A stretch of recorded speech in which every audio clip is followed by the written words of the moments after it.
Halo semuanya dan selamat datang di pembahasan kita kali ini. Langsung aja ya, kita bakal bedah topik yang seru banget. Pernah nggak sih Anda mikir kalau ikatan kimia itu sebenarnya bukan cuma aturan kaku yang ada di buku teks sekolah?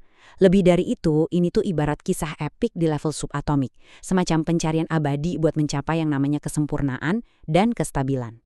Nah, pertanyaannya, kenapa sih unsur-unsur di alam itu jarang banget mau berdiri sendiri? Coba deh bayangkan, atom-atom ini tuh kayak individu yang selalu ngerasa nggak lengkap. Hampir semua atom di alam semesta kita tuh pada dasarnya nggak stabil. Mereka tuh gelisah, bawaannya pengen terus nyari pasangan yang pas, ya semata-mata buat nemuin keseimbangan mutlak dalam hidup mereka. Relatable banget kan? Oke, biar runut, ini rute perjalanan kita hari ini. Pertama, kita bakal bongkar rahasia kestabilan gas mulia. Terus lanjut ke aturan oktet dan teori Lewis, ikatan ion buat serah terima elektron, ikatan kovalen buat yang suka berbagi, kepolaran dan gaya antar molekul, sampai akhirnya kita bahas geometri molekul berdasarkan VSEPR. Langsung kita mulai aja. Bagian pertama kita, rahasia kestabilan gas mulia, tujuan utama. Jadi gini, di dunia atom, gas mulia yang ada di golongan 8A itu ibarat selebritas papan atas. Mereka itu sempurna. Nah, di tahun 1916, kimiawan hebat kayak Lewis, Langmuir, dan Kossel nemuin alasannya. Ternyata, gas mulia ini udah punya susunan elektron yang benar-benar mandiri. Makanya mereka nolak buat bersenyawa. Atom-atom lain tuh ngelihat mereka dengan penuh rasa iri. Jujur aja, hasrat buat niru kesempurnaan gas mulia inilah yang sebenarnya jadi motor penggerak di balik semua reaksi kimia. Lanjut ke bagian kedua. Aturan oktet dan teori Lewis. Aturan main. Terus pertanyaannya, gimana caranya atom-atom biasa ini bisa naik level jadi seelit gas mulia? Nah, disinilah aturan oktet bermain. Sederhananya, angka ajaib di dunia subatomik itu adalah 8. Punya 8 elektron di kulit terluar atau kulit valensi, itu udah dapat stempel kestabilan absolut yang diimpi-impikan semua atom.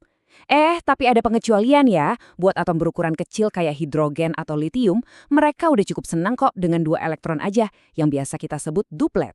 Intinya, demi angka 8 atau 2 ini, atom-atom rela loh buat nyuri, ngasih, atau sekedar patungan elektron. Dan proses ini digambarin dengan sangat brilian sama Gilbert and Lewis. Bayangin daripada pusing-pusing ngeliat diagram orbital silikon yang nampilin belasan elektron dengan panah atas bawah yang bikin sakit kepala, Lewis ngubah itu jadi titik-titik simpel di sekeliling lambang unsurnya. Titik-titik ini khusus mewakili elektron valensi, alias elektron terluar yang emang siap buat beraksi. Jenius banget kan? Konsep fisika yang tadinya nggak kelihatan, disulap jadi semacam mainan ngehubungin titik yang super intuitif. Sekarang kita masuk ke bagian ketiga, ikatan ion, serah terima elektron atau pertukaran langsung. Mari kita intip strategi pertama buat nyampe ke status oktet tadi.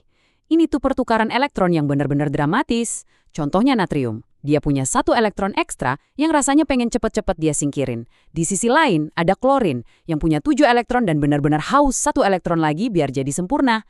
Hasilnya, natrium dengan senang hati ngelepasin elektronnya ke klorin. Natrium berubah jadi ion positif, klorin jadi ion negatif. Perbedaan muatan ini langsung bikin gaya tarik magnetis yang super kuat. Yap, inilah ikatan ion. Proses yang sama persis kayak yang bikin garam dapur bisa ada di meja makan Anda sekarang. Tapi tunggu dulu, kadang-kadang pertukarannya butuh kerja sama tim yang lebih gede. Ambil contoh magnesium, dia punya 2 elektron nih yang harus dibuang biar stabil. Masalahnya, 1 atom klorin cuma butuh 1 elektron, jadi nggak bisa nampung dua-duanya. Terus magnesium harus gimana? Ya gampang, dia tinggal rekrut 2 atom klorin sekaligus buat nyelesain transaksi ini. Ini bukti nyata loh kalau atom itu bakal ngelakuin hitung-hitungan matematika apapun demi nyampe yang namanya status stabil. Nah, bagian keempat, ikatan kovalen, berbagi pasangan elektron atau berbagi bersama. Terus gimana ceritanya kalau ada 2 atom yang sama-sama keras kepala, nggak ada yang mau ngalah buat ngelepasin elektronnya? Solusinya adalah kompromi, damai aja. Misalnya pas pembentukan air atau H2O, oksigen butuh 2 elektron, terus masing-masing hidrogen butuh 1. Daripada ribut saling rebutan, mending mereka gabungin aset aja. Mereka patungan, berbagi pasangan elektron di tengah-tengah. Dengan sistem gotong royong ini, oksigen sukses dapat oktetnya dan kedua hidrogen dapat dupletnya barengan. Bener-bener solusi yang elegan banget kan? Tapi ada juga kasus unik. Kayak di struktur asam sulfat ini, tepatnya yang ditunjuk sama panah nomor 4, ini namanya ikatan kovalen koordinasi. Di sini, patungan elektronnya kerasa agak timpang.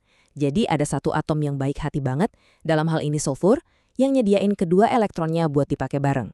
Sementara si oksigen cuma datang bawa tempat kosong doang ibaratnya, nggak nyumbang elektron apa-apa. Mereka tetap terikat erat sih, cuma ya gitu, model awalnya sepihak. Masuk ke bagian kelima, kepolaran dan gaya antar molekul. Nuansa ketertarikan. Setelah molekul ini terbentuk, Anda pikir ceritanya selesai? Oh, tentu tidak. Mereka mulai berinteraksi satu sama lain. Nah, masalahnya, patungan elektron di ikatan kovalen itu nggak selalu adil 50-50. Kalau ada satu atom yang narik elektronnya lebih kuat, pembagiannya jadi berat sebelah. Efeknya, molekul itu berubah jadi semacam magnet kecil yang punya kutub positif dan negatif. Ini yang kita sebut senyawa polar. Contohnya ya air. Sebaliknya, kalau tarikannya seimbang banget, nggak bakal ada kutub yang terbentuk. Itu namanya senyawa nonpolar, yang sifatnya pantang banget buat nyampur sama air. Kayak minyak misalnya. Dan gara-gara ada kutub-kutub di molekul polar inilah muncul sebuah gaya tarik yang luar biasa kuat, yang kita kenal sebagai ikatan hidrogen. Walaupun namanya ikatan, sebenarnya ini tuh cuma gaya tarik antar molekul aja. Tapi jangan salah, kekuatannya ngeri banget. Interaksi inilah rahasia besar di balik pertanyaan, kenapa air, yang secara berat molekul itu aslinya ringan banget, tapi kok punya titik didih yang super tinggi? Beda jauh kan sama senyawa nonpolar lain yang cuma bisa ngandelin gaya tarik van der Waals yang super lemah. Oke, bagian terakhir kita, bagian keenam. Geometri molekul berdasarkan VSEPR, dunia 3 dimensi. Dari tadi kan kita ngebayangin atom pakai gambar 2 dimensi yang datar ya. Tapi di dunia nyata itu wujudnya 3 dimensi loh. Gimana tuh aturannya? Kuncinya ada di teori VSEPR ini. Konsepnya masuk akal banget. Semua elektron itu muatannya negatif. Jadi mereka ini saling benci. Nggak sudi deket-deketan. Pasti tolak-menolak dengan keras.